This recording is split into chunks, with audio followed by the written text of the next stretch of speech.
Hello, and welcome to Parent Orientation Part 3 at Appalachian State University.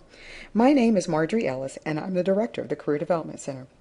Part 3 of this Parent Orientation presentation involves you, the parent, how you can effectively help your son or daughter, but also some do's and don'ts when you're getting ready to assist us. How many of you have heard the term helicopter parent? Sometimes in our eagerness to help our sons and daughters, we can get a little overboard as parents. My mom was a helicopter parent. But we have a few horror stories that I'm going to share with you that recruiters have told us, or employers have told us about parents trying to do the best they could to help their sons and daughters. Because we know that you love your child and you want to give them that extra support that they need. But I'm reminded of a recruiter who said they've had parents to come to their office and try to negotiate salary. We had a parent who wanted to discuss why their daughter didn't get an excellent performance rating the first year. We have had a parent who was masquerading as her daughter on a phone interview. The recruiter said halfway through the interview he realized he was talking to her mother. We also have one of my colleagues tell a story of how the parent came to our office and wanted to sit in on the counseling session, and she encouraged the parent to wait outside, that we really wanted to meet one-on-one with the student. But then the student came in, and then at the end of the session, the student pulled out her cell phone and said, "Mom, did you get all that?" We've had parents who've asked, can they come to the career fair and go around to the tables to help their sons and daughters introduce themselves to recruiters. Now, it sounds a little funny, but it happens all the time. You may identify yourself in one of those examples, but I'm encouraging you to not do that. To let your son and daughter do this on their own. Cut the apron strings. You can encourage them to do those things, but let them be the ones to do it. Okay? So just be encouraging. Your aptitude tests indicate you might make a good Keebler elf. My colleague Sharon tells this story about her mom sent her this cartoon because she was always coming home with something different to do or something wild and crazy, and her mom wanted her to know that she was listening, but that she thought it was a little wacky. Sharon helped keep this cartoon because she thought, at least my mom was listening and she kind of knew that I was kind of out there, but at least it kind of gave her some encouragement to go and seek out a career counselor to talk these things out more appropriately.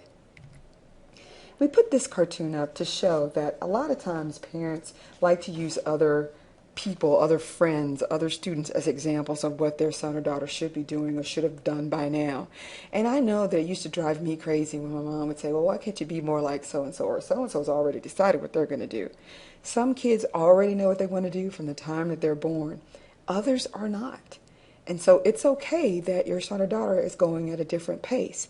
So you got to recognize that what might motivate the kid down the street or whatever, or that they may be seemingly ahead of the game, give your child a chance to come to terms with some things on their own. And if you're worried, again, use the mantra. Have you been to the Career Development Center there?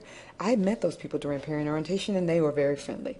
That's our job, to kind of be there for them. So again, as a parent, just encourage them to continue thinking about it, to do some research, but to come and talk to us at the Career Development Center or the Peer Career Center. Pat, pat, pat. I think I found my calling. I love this cartoon because, again, it gives parents the opportunity, I think, to help their son and daughter recognize what maybe some of their natural talents are. You've observed your child all his life. You might have noticed some things that they do really well. Maybe they build things with their hands, or they dismantle things, or they're inquisitive and they like to research and dig through things, or maybe they are good at sales. Maybe they were great at selling Girl Scout cookies or whatever, or fundraising for an organization, or selling donuts. You can kind of encourage them, you do so-and-so well. Maybe you should look at that as a possible career. I'm reminded of this because my mom recognized that one of my natural talents is talking. And when I was in school, I would always get in trouble. I would talk to my friends. The teacher would move me on one side of the room. I just get moved on the other side of the room and make new friends. And a couple times I got put out in the hallway. I just talked to whoever walked by. I liked talking. And I remember my mom saying, I know that you're a natural talker, but can you just be quiet long enough to learn something? I'm really afraid that you're missing some things. And I was so excited to call my mom and say, Mom, I got a job where they pay me to talk to people all day. So believe me, if there was hope for me, there's hope for your son or daughter. So maybe you're not really sure what they're going to do, but maybe you've identified what some of their natural talents might be, and you might be the one to encourage them to follow that dream, and maybe that can be an opportunity for a nice career for them. Now, this cartoon is, again, one that my friend Sharon uses, and this is a big corporate desk, with a carrot dangling in front of it, again, to just kind of help us remember that what motivates one person may not motivate the other person. So maybe you're thinking, if I offer them this or that this will encourage them to do more. I remember my mom wanting to offer me a car if I just took a job that was in our neighborhood and lived at home with her. Well, that wasn't a motivator for me because I didn't have my driver's license. And so I wasn't encouraged by that. But just recognize that your son and daughter is going to go at their own pace, and that maybe, they've changed a little bit since they've been away at college. And so maybe there might be something unique and different that motivates them. But don't take that as a slap in the face. It just means that they're growing up and they're thinking for themselves. You say you'll come back to this neighborhood, but no one ever comes back to this neighborhood after graduation from agricultural school. We realize that it's a big thing to recognize that your baby is really leaving the nest. They're not just away at camp, they're not just away at college, but they're actually getting ready to embark on their whole adult life on their own. And you may be, a little nervous about that and a little hesitant to encourage them to take a job out of town or to take a job that's going to really take them somewhere that might be a little dangerous or whatever. That's something that you hadn't considered. And maybe it's not a part of the family business. But again, this is part of their growing up. This is part of their development.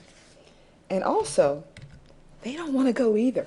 They've been here for 4 years. Please don't make me go. Many of them are not that eager to leave the nest either. But we trust that we prepared them for their 4 years that they've been here, and they've got your support, and that they are going to go out and be a successful Appalachian alum and a successful member of society and make you proud. This concludes Part 3 of Parent Orientation at Appalachian State University. Thank you.